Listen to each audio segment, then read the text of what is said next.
affiliate, especially new affiliate, it's gonna be tough out there, right? And you have to think outside the box. You have to get creative, you know? The hard truth is, and I hate to say this, you will have to break some rules and go aggressive, because otherwise, 90% of the time, if you're just gonna run about it, because it's not gonna work.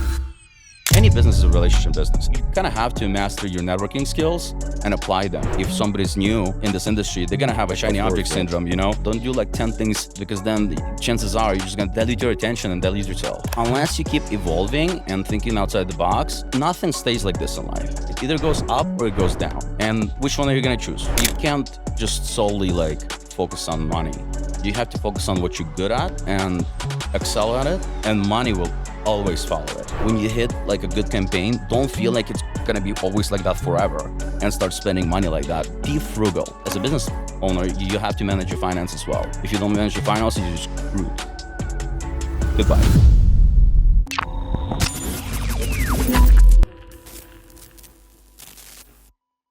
Get ready to level your shit up with the LFG Show. We travel the globe to bring you heavy hitters from all walks of life. We've been talking some serious business, from the best digital marketers, government contracting experts, to top athletic and celebrity doctors. We've got it all covered. We're talking to guys who've cashed in for billions with a B. And the best thing is, we're just getting started. So hold on tight. We're about to crank it up a notch. Get ready for next level networking and masterminds within the LFG community. Scared money don't make no money or honey. Hit the subscribe button, drop a like, leave a comment, and let's fucking go.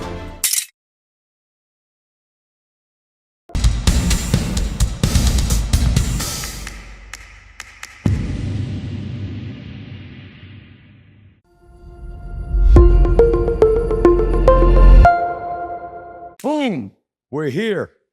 Last day of Colombiacon, Medellin. I'm with Denys Gonchar. This guy's a fucking legend. Been doing big things in both e-com and lead gen. Just an all-around great guy. I've been wanting to have you on the show for a long time. I'm glad you're here. Thank you. Thank you for inviting. Let's get this shit going. Cheers, bro. We got a Colombiacon theme margarita cups here. Yeah, let's start the shit off with a bang. So, we've known each other for a while, right? We met at Geek Out. I think that was 2020. We've known each other for quite a time. For a very long time, yeah. And when I first met you, you know, I was starting to really ramp up with solar, and you were doing solar.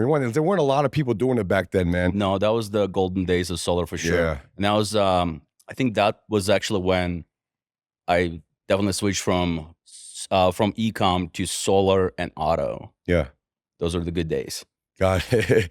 Yeah, you had told me you did e-com, and the thing at that Geek Out back then, it was more like e-com centric. There weren't a lot of lead gen guys there, so I was like surprised and happy to meet you. Still a lot of great heavy hitters there, and you know, it's a lot of great information. It's, you know, it's cross applicable. A lot of this strategies, you know, like just even like Colombiacon today, you know, we talk about calls, we talk about VSLs, Nutra, you know, but hey, media buying on TikTok, Facebook, YouTube, you know, it's all the same stuff. Yeah. So for sure, and that's what I like about talking. You're an OG. You've been doing this for a while. You're not too old. 8 years or something. Yeah, 8 years. And we were talking on our ride here about the transition. How do you transition from lead gen to e-com successfully? And what's your advice on that, or vice versa? Well, yeah. So like think about it this way: like e-com, Nutra. So anything that a person has to go and put in their credit card, they're gonna be like slightly hesitant. It's not like, you know, like this. It's, you gotta warm them up to it. You know, you gotta create that, like, you know, emotional kind of value for them, you know, and it's gonna be an impulse purchase, you know, but your funnel, your creative, your landing page, they're probably gonna be like a longer format. So you'll probably have a video like maybe 6 minutes long, you know, when in lead gen, it's gonna be like max 2-3 minutes maybe, right? Or like landing page, you know, like in lead gen, it's a lot of it is just, you know, headline, like 2 paragraphs and then click here. When in like e-com, you know, it has to be like a way longer format to warm people up to it. So it was definitely an easier switch to answer your question, because because it was a lot less, you know, work to, you know, make creatives. But the strategy is still there, because it still kind of follows same psychology, you know, that the psychological journey you take persona It just lead gen is going to be more like impulsive, and they're not, they're not paying for it, directly through their credit card. So it's way easier. And that switch was pretty good actually at the time. And honestly, the biggest thing, the reason why the switch at that time is because with affiliate ecom, for whatever reason, accounts would end up going down. And it would be like, okay, I'm running 20, 30, 50 accounts. And it's like, shit, just BM just went down, 10 accounts went down. Yeah. Or this got it was just never ending thing. And then when started running like auto and solar, it's like, oh my God, I can run it like an account's not going down, and it's still really good ROI. So yeah, that was a pleasant switch in the moment. Yeah, and you've done it successfully. We're talking on the way here about long form versus short form, how one better for one area versus another. Can you talk more about that as well? Yeah, so of course. So listen, for like, I kind of already mentioned it. So anything to do with lead gen, and actually for lead gen, I tested both long form and the short form creatives. I'm talking about landing pages and videos, and I split tested it, and short form actually works better than long form. Like you don't have to hard sell people on putting in their their information. You just kind of have to be like problem solution, right? Maybe throw some testimonials in there, create some scarcity. But you also use those tactics in ecom, but it's still like you don't need to hard sell them on plugging that in. When in having somebody trust you, they gonna need to spend some time with you, right?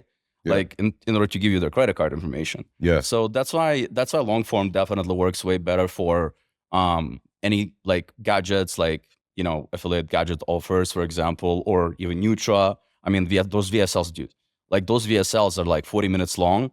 And then what happens after? I don't know if you ever tried to go through one of those funnels. No, I never go through. So, I'll get after 5 minutes, I'm out, man. But I did though, because I love dissecting that stuff. And so what happens after 40 minutes to an hour of the VSL? The upsell is going to be another 40-minute VSL. Wow. The second upsell is going to be another like 15-minute VSL, and the third upsell is going to be a long form landing page. Man. So they're stuck on that funnel for 2+ hours. I never knew that. And that's why it works. Yeah. That's why they get like $250 AOV on those products that start with like $69. Man. So. Yeah, that's incredible. And you were also talking about, using your tools correctly, comments, all this stuff, like stuff that I never freaking thought about, because I'm not really in that world. Yeah. So look, as an affiliate, especially new affiliate, it's going to be tough out there, right? And you have to think outside the box. You have to get creative, The hard truth is, and I hate to say this, that most of the time, like if you run through a network, you will have to break some rules and go aggressive, because otherwise, 90% of the time, if you're just going to run about it, because it's not going to work. But then, again, think outside the box, right? Yeah. How can you monetize? How can you add more revenue, right? Well, one way is basically just go direct with whoever the offer owner is. You instantly just gain 20%, extra, because that's probably what network takes anyway. And then you talk to them. They're people. They want your business, right? So negotiate better deals and negotiate better payouts. Maybe try GPC, things like that with them. But any business is a relationship business at the end of the day. So you kind of have to master your networking skills and apply them, and thinking outside the box, So, but now this is one way, right, to add revenue basically and go, because cleaner is always going to be more sustainable and better in the long run. Plus, if you're going directly, you're like with the offer owner, for example, whether it's lead gen or a brand, for example, right? You're actually going to create a enterprise value for a company, because like if you go, for example, with big lead gen buyer, right? You have a contract with them. That contract has, it's an asset to your company now. Yeah, for sure. When otherwise you're just arbitraging. Yeah. And there's not really any, business value in arbitrage. Yeah, it's also up and down, so volatile. Yeah, exactly. Yeah. So then another way you can add revenue, it's something I figured out like probably like 2020 or something. And I realized how much freaking revenue I lost by not doing it before. So it is comment monetization. So like, for example, like on Facebook, because that's what I've ran past 8 years. So I know it like back of my hand. So one thing you can do, there's like a great software. It's called Napoleon. I have no affiliation with them, so I just use them. That's it, and pay the money. But one great thing that you can set up rules to auto reply to your basically you're on traffic, right? People are gonna comment on it. Reply to those comments, right? And you reply to like, hey, to find out more, click here, and it's gonna be the offer. So that works well. It worked extremely well for refi, insanely well. It worked insanely well for loans. It works great for that. Funny story how this started was actually, I remember like it was like Friday night, and me and my girlfriend were just sitting there. Hi, Susie. What up, Susie? We're just sitting there, and I'm like, yo, so like where we're going for dinner. 20 minutes passes by. She's still on her phone. I'm like, hey, so where we going for dinner? She's like, I don't know. I'm like reading reviews right now on Yelp. I'm like, you read those? And I'm like, yeah. I'm like, do you like when you on Facebook, do you like read comments too? She's like, yeah, everyone does. I'm like, wait, I don't? So I went through my ads, and I'm like, fuck, I wouldn't trust myself. Like if I saw my own ad, this is like people talk all sorts of stuff in there. And I'm like, oh my God. And then I was like, okay, I gotta like get on that and filter it. So by doing that, it actually, I've noticed, okay, first of all, much better conversion rate because there's no dirty comments anymore. Number two, it actually lowers your CPMs because it's more, I mean, there's more click-through rate again, like there's better engagement there. And number three, when you're replying to your people that comment on your, sponsored posts and ads that you run, it's a meaningful engagement. And look, Facebook, Meta, it's all about meaningful engagement. That's like their motto, basically. Like they want people to meaningfully connect on that platform, right? And if you, as as an affiliate, but as a Facebook page that's running the ad is engaging back with people that comment on it, it naturally is gonna help your like lower your CPM, CPCs. And by replying, and obviously, like, look, it's not gonna work if you're running like $1,000 of revenue a day. Like you might get some conversions here and there, but if you're running a lot of traffic, it's a no-brainer, man. There was like the year I made like $500,000 free money. Wow, just from comments. Wow, serious shit. That's when I was like, oh my God, why didn't I do it sooner? Yeah. It works great. It works on gadgets, especially for some reason during holidays. Like it works in lead gen verticals very well too. So, and that's another way to add like revenue back to your business, and kind of make up for those margins. Yeah, and the algorithm, it helps with the algorithm. Facebook recognizes that. Yeah, because you're actually engaging with people. Yeah, and I love that you said it because there's so many crumbs we leave behind, as a media buyer, as a business owner, and how do you harness some of that, right? Here's another way that you can do it. I mean, you can literally, like for example, like you're running traffic to one offer, and people go to, let's say, watch the video, they go to a landing page, right? Yeah. Let's say landing page pre-qualifies them, right? And then they go to either call down the number or go to the offer page, which you could do. You could also just simply add the script that will redirect that page. Wow. So the page stays open. It just, the new, the offer is going to be in the new tab, but you can literally put in the script that will redirect that page to a listicle afterwards, let's say, right? And then there's going to be some revenue that's going to come in there because you already paid for that click, right? And you're only going to monetize it one way if you send it to an offer. But then if you actually, add some more stuff to it, that offer people, like same way as upsells, right? If you were just selling the product, you would just sell that product. But if you offer something else, somebody else might buy, right? Your AOV goes up. So that's another way to add revenue. So you just got to get creative there. Got to think outside the box. You got to treat it as a business. Yeah. Because at the end of the day, it is a business. And then you're going to have those ups and downs. So when you're hot, you got to press the gas like a gambler. Shit is good. Yeah. Double down, do whatever you got to do because you never know. You might lose a verdict. Solar goes down. This happens. This product's not hot anymore. Yeah. These are little things that help you weather those storms and reinvest. You know what, man? In my experience, like I said, I'm very much your classic affiliate, but I'll go where the money is and I'll find a really good offer or maybe partner with somebody and I'll just hammer that offer. you know, and scale the crap out of it. Yeah, and that's a good way, because like if you, especially like for example, like if somebody's new in this industry, they're gonna have a shiny object syndrome. You know, gonna go there. But the reality is, like, you can just, it's best to have, like, if you're like one person, it's best to focus on just one thing, you know, and just kind of crack it, and maybe even hire somebody to run that vertical and then move on to the next one. But do one thing at a time. Don't do like 10 things, you know, because then the chances are you're just going to dilute your attention and dilute yourself. Yeah. In that. And we're here at the Mastermind Colombiacon, right? And that was one of the big themes here. I mean, we have Ankur, flight. He only focuses on flight calls, right? And he's going deep into flight calls. And then now he's doing other stuff with vacation and hotels, whatever. But it's all really the travel vertical, right? We had the guy here with doing Nucho, the Athletic Greens, $200 million a year in ad spend, right? Crazy shit like that. But Robbie's awesome. Yeah, crazy. Did you know what Robbie before this? Surprisingly, yes. Wow. That's crazy. No, I never, that's what I like about it. Is like, there's people here that you don't find at the shows that we're here, and like you pick their brain, you get some information. It was just fucking crazy. But exactly goes to what you were saying. You know, going deep, don't get that shiny object syndrome, man, and that kind of thing. Absolutely. And then, you know, and going back to like going more, like, look, like you can also, let's just say there's an offer, you cracked it, right? If it's a new offer, not many people are running it.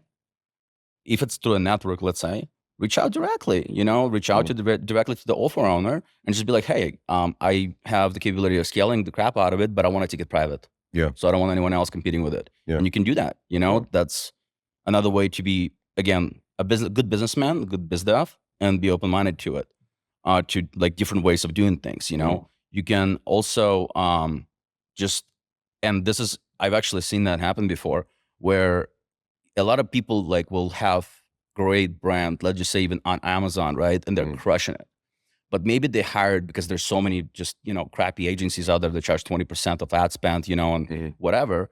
But in reality is they'll make branded ads. They don't understand direct response. But if you do get that part direct response piece very well, you can find those brands that perhaps doing well through organic channels, but maybe they never be able to crack maybe they never been able to crack the what's called paid direct response channel. So what you could do is just reach out to them and just be like, listen, I think you have a great product. I'm pro direct response. Here's my styles. Here's what I've done. Why don't we do this? I'll throw in my own money and run traffic to your page. I'll make creatives and everything. So run it basically as an affiliate. But if we hit certain milestones, you'll give me equity in your company. And that's one way. Another way to build a business. And some people do that. That's huge, right? I want the audience to rewind that part, because that's fucking huge, where you said that creative deal structuring. Yeah. That's outside the box, right? That's what most people just want to run CPO or rev share or whatever, but you're looking at a way to get more meat off that bone is what you're saying. Yeah. So, you know, and listen, I wasn't born this way. So it hasn't always been this way, but I've done it for 8 years. You know, it's very up and down again. But unless you keep evolving and thinking outside the box, nothing stays like this in life. It either goes up or it goes down. And which one are you going to choose? Yeah. But don't stay consistent. Yeah, for sure. I mean, stay consistent, but don't stay on the same line. Don't plateau. Yeah. Just keep pushing it up. Yeah. Age data. There's only a few months left of this. A lot of different ways to monetize data. Data is a very broad term. There's a lot more money in it. You already spent the money. Let's just say it cost you $10 for a Medicare lead. You make $1 million in sales, you really only made $100,000. And you might not get paid by your advertiser. What if I can get an extra 50 cents, $1, $2, $3 per lead in perpetuity? What does that do to my marketing campaign? What does that do for the stress of the profits of my company? A percentage or two at those kind of numbers are huge as moving the needle. So for us, what I love about age data, the hard part's already been done. Now it's just the revenue left for your company. What would the extra $10, $20, $30,000 a week do for your business? Absolutely. All of our big partners are making hundreds of thousands, if not millions a year with us. They're never going to have this gold rush again. That's great. That's all great information. And this fucking past few days was great. I mean, just hearing people, guys like you that have been doing this. I mean, obviously you learn, you know, scale fast, fail fast kind of thing. Yeah, absolutely. And you know, to be honest, I mean, well, as media buyers, we always have like little masterminds, kind of mini masterminds, different Skype, Telegram, whatever groups with our buddies, friends that we exchange information and everything. But this is a great event in person, number one, where, you know, it's just straight up only media buyers, right? It's a good bonding experience. You know, it's not like going to ASC where there is just lots of stuff going on. Yeah. You know, Too it's much stuff going on. small knit group. Yeah. And it's easier to establish those bonds with people, you know, and trust each other in a setting like this. And actually, you know, as media buyers, and it doesn't matter, again, like, doesn't matter if we do calls, leads, or, you know, Nutra or Eco Gadgets, whatever. We're still utilizing the same traffic channels, right? We're still paying for traffic. Yeah. We're still running YouTube, whatever, Facebook. And we still have the same problems, right? So you can sit there and solve it yourself, or we can have 25 brains in a circle brainstorming that problem. And we're going to get way further that way as a community. And what I liked about yesterday, someone would say something, and then it's like a light bulb going, popcorn going, pop, pop, pop. And this guy says this person says, oh, I have that same problem. And it was just amazing. It was beautiful to watch. Like it was organic, right? And it's such a beautiful feeling to see that happen. Yeah. And to be honest, look, honestly, if it wasn't for, I think my friends in the industry, you know, other affiliates, and I don't think I would ever make it. You know, it's, you can't just sit there and by yourself just figure things out. You have to socialize. It's a great way to, like, you know, sometimes you sit there and ponder an idea, but then, and it just doesn't come to you. And then you literally start sharing that idea with somebody out loud, and it just clicks in your brain. Yeah. So that's just one of those things. Yeah. Or you hear it from in a different way, or like, it's just crazy. Yeah. Here's somebody else's perspective. Yeah. Or maybe they already had that problem. They solved it. Yeah, for sure. So, which usually is the case. Yeah. You know, if there's a problem, somebody probably already solved it. You just have to find that person. Yeah. I talk a lot about collapsing time frames, right? And it's so important. You know, life is short. We don't get this. You can make money, we can figure out, right? There's a lot of out there, but your time, you can't get that time back. So when you get with a group of people that have experience, have done it, that made fucking mistakes, but learn from the mistakes, and you put them together in one room, that's ultimate time collapse, man. That's very, very, very powerful. Yeah. That's a beauty of it, man, and that's great. So, you know, we're talking about different shows. Like, what are this? I feel like you've, I mean, you go to a lot of different shows, right? And like, what's the one that you feel like you get the most benefit out of? Because there's so many of them out there. I mean, shows. I want to call them shows. I mean, it's just conferences, whatever. Look, every conference I go to, I'm pretty much probably gonna see the same people. Yeah. Number one. Number two, I consider vast majority of them my really good friends. You know, I genuinely care about these guys. You know, they're genuinely my friends, and you know, we have very similar personalities, and it makes sense why we're friends. So I actually go to see my friends more so, and then obviously it creates certain masterminds out of it, you know, and perhaps some business relationships and stuff. So, I mean, to answer your questions, I wouldn't say that there is like one favorite show. It just matters who you go with, right? So yeah. Yeah, I see so many of them, man. It's the masterminds, everything, and you're like you love what you do, right? And getting together everybody, that's how you help. You have like mini masterminds at the shows is what it comes down to. Yeah. I mean, it's a networking business, man. It is at the end of the day. So you have to network. Absolutely. I mean, I don't travel nearly as much as you. You're like in two places at the same time. I don't know how you do it. So. It's awesome. So we're both in Miami, right? I mean, I know you were in, up like northern Miami, Delray area. Now you're in Miami, man. How's that benefited you? How's your benefit? Like, I feel like Miami's is great for networking. It's just fucking fantastic. Well, I just literally moved like 3 weeks ago, but I mean, I lived there, you know, before. Just I bought a condo there just recently. So, but I love being in the city and being in a dynamic environment. B, yes, there's a lot of awesome people. I mean, there's like a bunch of guys that were here, you know, from Miami. Amount, like a lot of my friends are there, and you know, see, it's easier to find more people, whether it's media buyers, business partners. You know, it's faster, and therefore there is more recoil. Yeah, and it's good. Yeah, like you gotta stay dynamic for sure. Lots of dynamics. I love it. I feel like it's easier to penetrate the social networks there too than it is like in New York, where there's like old money and all that stuff. It's like it's tighter to get in there, you know. Yeah, I kind of got sick of my neighbors being like, you know, on the deathbed. So. Oh man, that's crazy. So another question. Obviously, we have a lot of different people, audience watchers. You have some people who've been doing this for a while. You got some newbies coming in. I feel like this is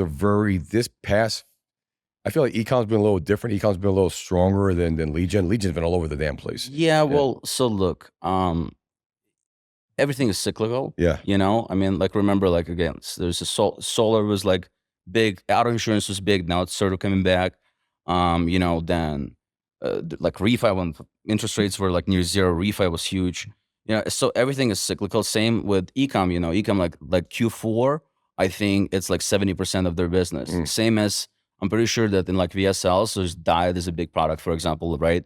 Q1, like New Year's resolutions, you know, people want to lose weight. Yeah. So Q1s are huge. That's when, you know, VSL networks make a lot of their bread.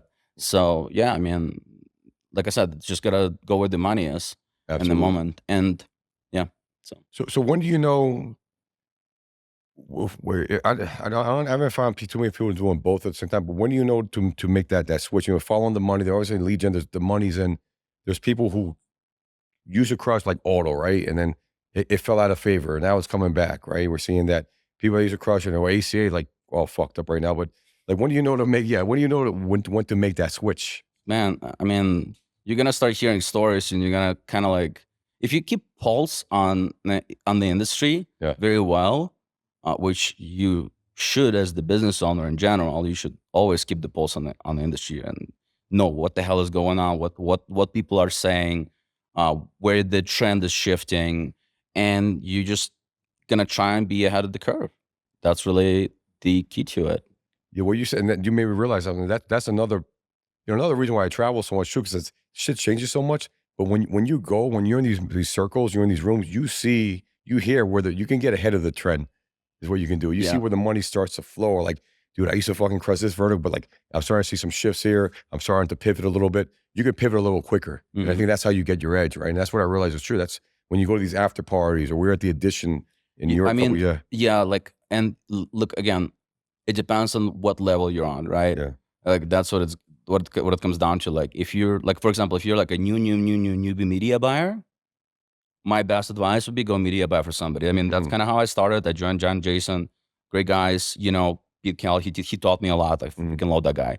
And like it went like this, right? When before there was like 2 years to try to media buy, and it was just kind of like, no matter how many events I'll go to, it would be very like shaky. So yeah, like, just go reach out to people, and they're doing well. Reach out to me, reach out to you, reach out to somebody else. See if you vibe with them, and go media buy for them. You're gonna get so much further in your journey. You know, you can always go on your own and, you know, do whatever. But yeah, that's probably the easiest, smartest thing to do for somebody new. That's a great answer. And that was really the question I was trying to get to. If someone new getting into this, what would you recommend? And like think about it, like like people like me, like established affiliates, they already have relationships and presence in the industry, and they're gonna have way better deals than some newbie affiliate's gonna come in and get. Yeah, and that's how you accelerate time frames. That's awesome advice, you know, and that's something that no one said that on the show. That you got to learn through experience. How do you get experience? You pay your dues. I mean, and you get paid too. You get paid. You learn. You might get paid what you think you need to pay, but you just fucking learn. Don't worry about it. Learn, and then the money will come, and then you create value as a result. Yeah, I mean, listen, you can't just solely like focus on money. You have to focus on what you're good at and excel at it, and money will always follow it. Like 100% of the time, just trust the process. Yeah, trust the process. Trust the process, baby. I love that. You've been doing this for a while, right? Many years, different verticals, different, you know, different product lines. What's the biggest lesson you've learned? Or if there's one big thing you have to, like, you're writing a book. Hey, this is the lesson I learned. Test more things, I guess. Like, maybe like that would be the only thing, and try to build out a team. I mean, again, like just try to like be a good businessman, I guess, and don't just look at it as just the affiliate and just fly by the seat of your pants and like kind of like, you know, live day to day. Okay, actually, you know, even beyond that, here's it's not a lesson, but it's more like an advice. Like, when you hit like a really big campaign, and it's one of the best advice I ever got. When you hit like a good campaign, don't feel like it's gonna be always like that forever and start spending money like that. Be frugal. It's a great thing to be frugal, and you know, because you don't need to stroke your ego. You know, you gotta approach it as a businessman, right? And you have to, as a business owner, you have to manage your finance as well. If you don't manage your finances, you're just screwed. You goodbye. You know, so definitely have to have a strong, finance control and not get cocky and not think that this is going to be like that forever, because everything goes up and down. I mean, look, I had months when I make $500,000 take home, and then I had months when I lose 10 grand. And I don't live like I'm poor. I don't live like I'm rich. So, but it's just kind of like, yeah, it goes back to what you were saying earlier. Instead of this up and down shit, use consistency, right? Is what we try to get as consistent as you can be. Yeah. That was a great answer, by the way, and especially in our industry, especially with social media and the definition of success, right? It's like, and like I was having like doing the mastermind. I love what Anchor said. Flight goals. So he pressed upon the fact of investing and be smart at investing, and kind of like just take Warren Buffett approach. You don't have to try and be smart and like freaking trade things and go crazy with options and futures and think you're the smartest guy in the room, because if, as affiliates, we're kind of an adrenaline junkies, so I'm sure we're gonna be drawn to like freaking day trading and all this other shiny objects. But the reality is, just throw some, like, you made some money, hey, put them in the stock market, put them in like some ETF, SPY, doesn't matter, just let it sit there. Don't even look at it. And it's gonna pay, basically. That's how you build wealth at the end of the day. Yeah, that was great advice, and I want to get him on. He's a little camera shy, but he was fucking, like, what he said that. Wow, yeah, I love that. He went that way, and that's a beautiful solid mindset. Yeah, and that's why he's so successful. He's going to continue to be successful. Success leaves clues. Yeah. You hang around people like that. And what you said, I think, is amazing, because no one said that on the show, but it's very true. We all get sucked into that, especially you have a good month. Like I've done it so many times, man. You've been when you places where, like, you say, hey, Dave, chill, man. But I'm all hyper. I got energy. That's one of my strengths. But it could also be your fucking weakness when you don't have impulse control. But it's just something that needs to be talked about, especially in our industry, man. We're used to these. When it's hot, it's hot, but you don't know. And rainy days come. Again, like talking to Anchor, like what he said, he's like, dude, like, look at all the billionaires. Yeah. Where their money? Real estate stocks, right? Companies, real estate stocks. Yeah. Do they buy Lambos? And, I mean, if they're billionaires, sure, they probably do buy Lambos. But in the fairness of things, those are depreciating assets, unless it's like, smart purchase, the ones that appreciate the value over time, but doesn't matter. Don't waste your money on depreciating assets. Spend your money on appreciating assets. And that's how eventually you build wealth.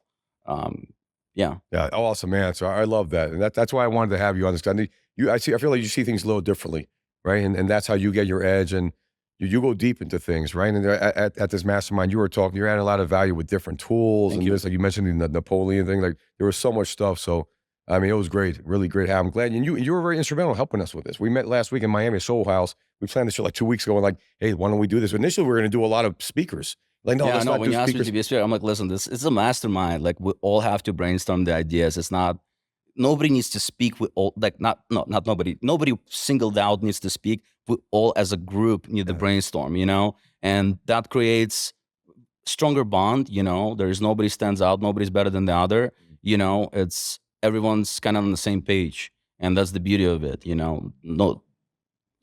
that was huge, because I don't know. Even me, I was thinking I'm going to speak, and I don't know, what the hell am I going to say? And I can talk for a while, but especially with this audience. But us all on a round table, it was like popcorn, pop, one idea, another. It was a lot of actionable items, which is what's important, right? Because like, listen, the reality of things. We've all been to conferences and speeches, and people will talk and talk and talk, and then you like came out of that guy's so great. He went on stage and he spoke. He had the microphone. He's so great. And then, but what was actionable from that? Exactly. When here and like what the mastermind was like, I don't even know, I lost track of time. It was like 6 hours maybe, right? There were so many actionable things. My notes are. Me battery's too. almost I'm like dying. this, man. It's crazy. I can't wait to get home and actually fucking do this shit. It's actually actionable things that you can take home, implement, and probably make money. That's what it comes down to. Freaking pays. Yeah, it does. Yeah, you guys, but people spend money coming over here with it. You guys, invest in yourselves. And that's why I said, like this, events like this do need to happen more in the industry. Like, not where like, oh, let me just throw in an event so I look cool and get sponsorship from the networks, so they will pay. Yeah. No, it has to be genuinely coming from a good place to help each other, and that's what this was. Yeah, it comes out organic. I keep saying it was really organic. It wasn't like no one had an agenda. Yeah. It was like, hey, let's be vulnerable. Let's share what are we crushing in? What do we need help with?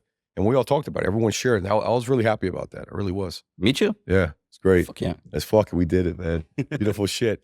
Cool, guys. Well, we're about to go. We're going to have a nice dinner. We're going to go party, man. We got to do another one of these. This is a little bit shorter, but this was concise. Hope you guys got your notepads out. You fucking, hit up Denys, man. How can people reach out to you, learn more about Probably you? Instagram is the best way, to be honest, man. What's your Instagram? You got an interesting title. Denys Official. Oh, but you used to have a different one, no? I changed it. I thought you had like some sexy name, Hugh Hefner. I don't remember what it was. That was a different guy. Some shit like that. All good. But great, man. I'm so glad you were here, man. This is a great event. Good to be on the show. Listen to what he said. Take some notes. Let's fucking go, baby. LFG fam, we're wrapping up day 3, Colombiacon. This shit was fucking fire. I'm with Denys Gonchar. This guy's a fucking legend in space. Get your notepads out. He's going to drop a lot of knowledge. Probably wondering why we got these hats on. We were just in Cubuna 13 in Medellin. The fucking place was on fire. That place was just, bro, it was fucking insane. We actually said this guy assumed the clothes and just put the shit on our hats while we're drinking the shot. We were doing like a mini interview and boom, he assumed the sale. I had to fucking buy the hat. They're hustlers. Hustlers, man. That's what it is.